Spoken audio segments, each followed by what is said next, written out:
नमस्ते दोस्तों, आपका स्वागत है खुशबू स्टडी हब में। जैसे हम देखते हैं कि आजकल जो छत्तीसगढ़ में जो भी व्यापम परीक्षा लेते हैं, जो भी कुछ भी पीएससी परीक्षा ले रहे हैं, उसमें वो बाहर के स्टेट्स का बहुत से क्वेश्चंस को ऐड कर रहे हैं।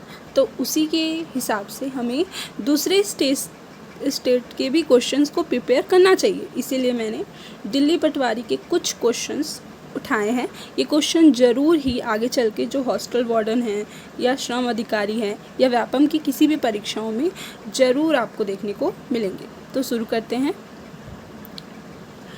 ये हमारा फर्स्ट क्वेश्चन है। इसमें पूछा गया है कि निम्नलिखित में वेन आरेख में वर्गों का संबंध सही प्रकार से दर्शाइए या किस प्रकार निरूपित करता है। तो इसमें आंसर दे दिया है सेकंड। तो मैं इसका कॉन्सेप्ट बताती हूँ कि इसे किस प्रकार से यही वाला वेन डायग्राम को सही बताए। अब यहाँ पर देखते हैं कि परिश्रमी व्यक्ति और भारतीय और लंबे पुरुष। तो यहाँ पर तो सीधी सी बात है, जो व्यक्ति परिश्रमी होंगे वो भारतीय भी हो सकते हैं और जो व्यक्ति लंबे हैं वो भी भारतीय हो सकते हैं और परिश्रमी व्यक्ति भी लंबे पुरुष हो सकते हैं। तो इस प्रकार से ये वाला डायग्राम इस प्रकार से देखा जाए तो जो ये वाला डायग्राम है वो गलत हो जाता है, ये वाला भी गलत हो जाता है और ये वाला भी। ये इस प्रकार बनेगा, जो व्यक्ति परिश्रमी है वो व्यक्ति भारतीय भी है और वो व्यक्ति लंबे पुरुष भी है। मतलब लंबे पुरुष भारतीय भी हो सकते हैं, भारतीय परिश्रमी भी हो सकते हैं, परिश्रमी लंबे पुरुष भी हो सकते हैं। तो इस प्रकार से ये वाला डायग्राम ही सही होगा। उसके बाद आगे देखते हैं। ये है सेकंड क्वेश्चन। इसमें हमें असंगत पासा देखना है कि कौन सा पासा असंगत है। इसमें ये वाला पासा सही है, लेकिन इसका कॉन्सेप्ट क्या लगा हुआ है उसे देखना है। अब यहाँ पर कॉन्सेप्ट दो प्रकार से लग सकता है। पहला तो मानक पासा। अगर आपको मानक पासा का कॉन्सेप्ट क्लियर है तो आप इसे समझ सकते हैं, लेकिन देखा जाए तो यहाँ पर मानक पासा का कॉन्सेप्ट नहीं लगा है, क्योंकि ये देखें तो ये मानक पासा है। मानक पासा मतलब जिसमें दो फलकों को जोड़ने पर साथ नहीं आना चाहिए, दोनों फलकों पर जोड़ने पर साथ नहीं आना चाहिए, वो मानक पासा होता है। तो यहाँ पर अगर देखा जाए तो ये मानक पासा है, ये भी मानक पासा है, लेकिन यहाँ पर देखा जाए तो ये मानक पासा नहीं है और ये भी मानक पासा नहीं है। तो यहाँ पर मानक पासा का कॉन्सेप्ट नहीं लगा हुआ है। तो हम देखते हैं यहाँ पर कौन सा कॉन्सेप्ट लगा है।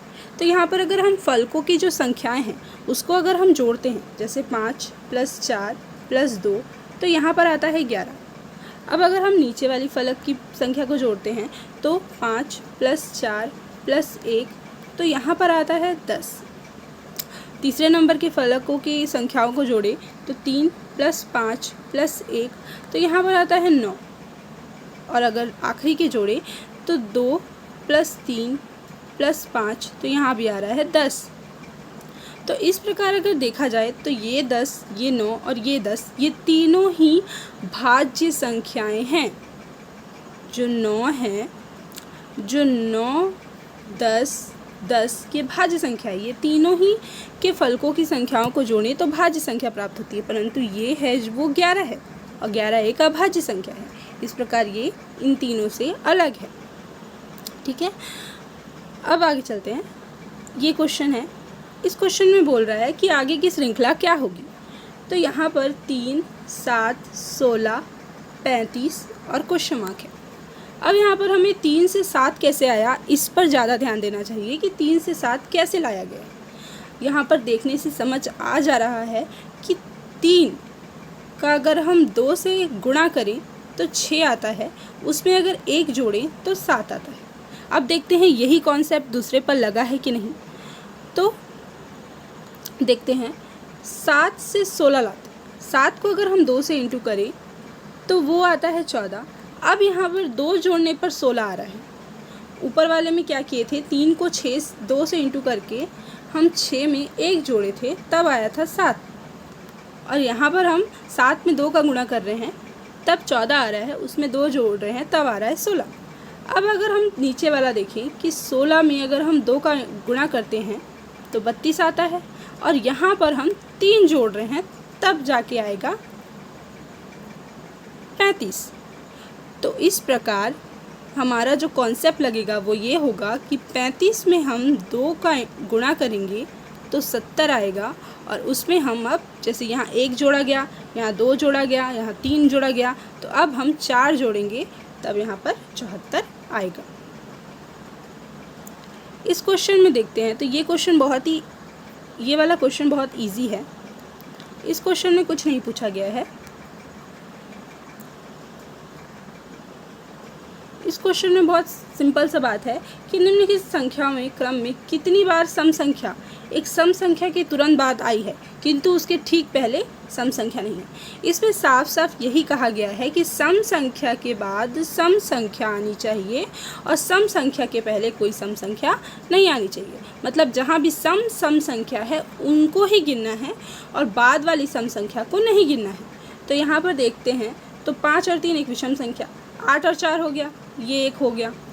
अब यहाँ पर देखिए 4 और 7 नहीं, 9 और 6 नहीं, 3 और 9 नहीं, 2 और 7 नहीं, 8 और 2 ये 2 हो गया। अब उसके बाद देखिए 4 और 5 नहीं, 6 और 3 नहीं, 8 और 2 फिर आ रहा है, ये तीसरी बार आ गया। उसके बाद 2 और 6 नहीं, 2 और 6 नहीं, क्योंकि 2 के आगे भी एक सम संख्या है, 8 2 6, तो ये 2 के आगे भी एक सम संख्या है तो इसको नहीं लिया जाएगा। उसके बाद देखिए 8 और 6, तो 8 के आगे क्या है 5, तो 5 एक विषम संख्या है तो इसीलिए 4, तो यहाँ पर 4 बार आया। इस प्रकार के क्वेश्चन भी अब पूछे जा सकते हैं तो देख लीजिएगा। उसके बाद हम देखते हैं ये क्वेश्चन, बहुत इजी क्वेश्चन है कि शर्ट की चिन्हित कीमत पर 25% छूट देने पर एक आदमी को 150 रुपये की बचत होती है, तो उस शर्ट के लिए उसने कितने रुपये भुगतान किया गया होगा। चिन्हित कीमत माने अंकित मूल्य, अंकित मूल्य पर वो छूट दे रहे हैं, अंकित मूल्य पर छूट दे रहे हैं, अंकित मूल्य पर वो छूट दे रहे हैं।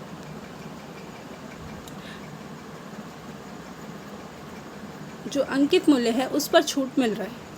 तो यहाँ पर देखते हैं, मान लेते हैं अंकित मूल्य जो है वो 100 हो और 100 पर 25% मतलब अंकित मूल्य 100 इकाई हो, मान लेते हैं 100 इकाई हो, उस पर 25 इकाई की छूट दी गई।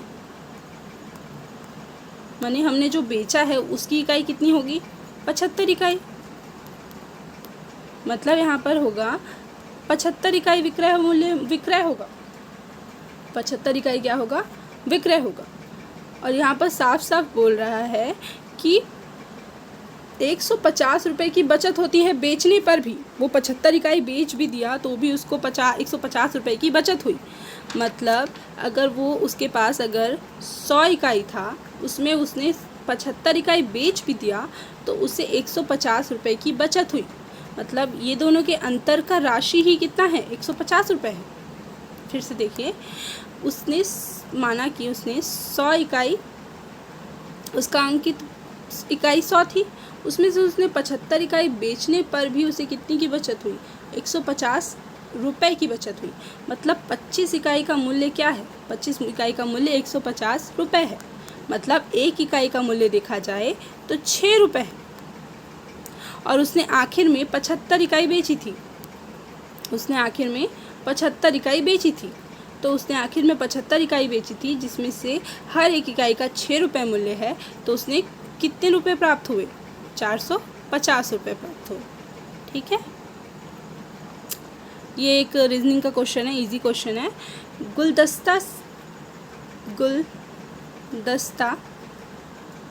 फूल से उसी प्रकार संबंधित है जिस प्रकार हार। अब यहाँ पर देखा जाए तो जो गुलदस्ता है वो बनता तो फूलों से ही है, मतलब जो हार है वो किससे बनेगा, माला से नहीं, सोना से देख सकते हैं, आभूषण से नहीं, मोती से। अब यहाँ पर सोना और मोती, सोने से भी हार बनता है लेकिन सोने और मोती में मोती ज़्यादा सटीक और सही लग रहा है, इसलिए मोती को यहाँ लिया गया है। मोतियों से हार बनती है जैसे फूलों से गुलदस्ता बनता है। अब यहाँ पर ये क्वेश्चन में बोल रहा है कि 5 घंटियाँ 5, 6, 8, 9 और 10 सेकंड के अंतराल पर एक साथ बजती हैं। सभी घंटियाँ एक साथ बजने शुरू हो जाती हैं तो अगली बार वे कब बजेंगी। तो यहाँ पर मैंने यहाँ पर ला लिया है क्योंकि इसका कैलकुलेशन थोड़ा बड़ा है। यहाँ पर देखते हैं कि 5, 8, 9 को क्लियर कर दें। 5, 8, 9, 10 सेकेंड के अंतराल पर बजती हैं घंटियाँ। तो यहाँ पर सीधी सीधी बात है, हमें लघुत्तम LCM निकालना है, लघुत्तम समाप्त वर्तक निकालना है। तो 5, 6, 8, 9 जब भी ऐसा क्वेश्चन आए तो हमें क्या निकालना है, लघुत्तम समाप्त वर्तक निकालना है। तो हम 5, 6, 8, 9 और 10 सेकेंड का हम जब लघुत्तम समाप्त वर्तक निकालते हैं तो वो इस प्रकार आता है, 2, वो इस प्रकार आएगा 2 × 2 × 2 × 5 × 3 × 3। तो इस सब का गुणा करेंगे तो गुणा करने पर 360 आएगा लघुत्तम समाप्त वर्तक। मतलब 360 सेकेंड के बाद वे सारी घंटियाँ एक बार फिर बजेंगी। अब ये 360 सेकेंड है तो यहाँ परीक्षा में तो सीधा 360 सेकेंड नहीं देगा, तो इसे हम सरल करेंगे, सेकेंड को हम फिर मिनट में बदलेंगे। तो 360 जो सेकेंड है उसको हम मिनट में बदलने के लिए 60 से भाग दे देंगे, तो ये हो जाएगा 6 मिनट। मतलब वो सभी घंटियाँ एक साथ 6 मिनट पे बजेगी। तो इस प्रकार दिल्ली की जो पटवारी परीक्षा है उसमें इस तरीके के क्वेश्चन पूछे गए थे। और भी क्वेश्चंस पूछे गए हैं जिनको मैं आगे आपके लिए ज़रूर लाऊंगी। Thank you.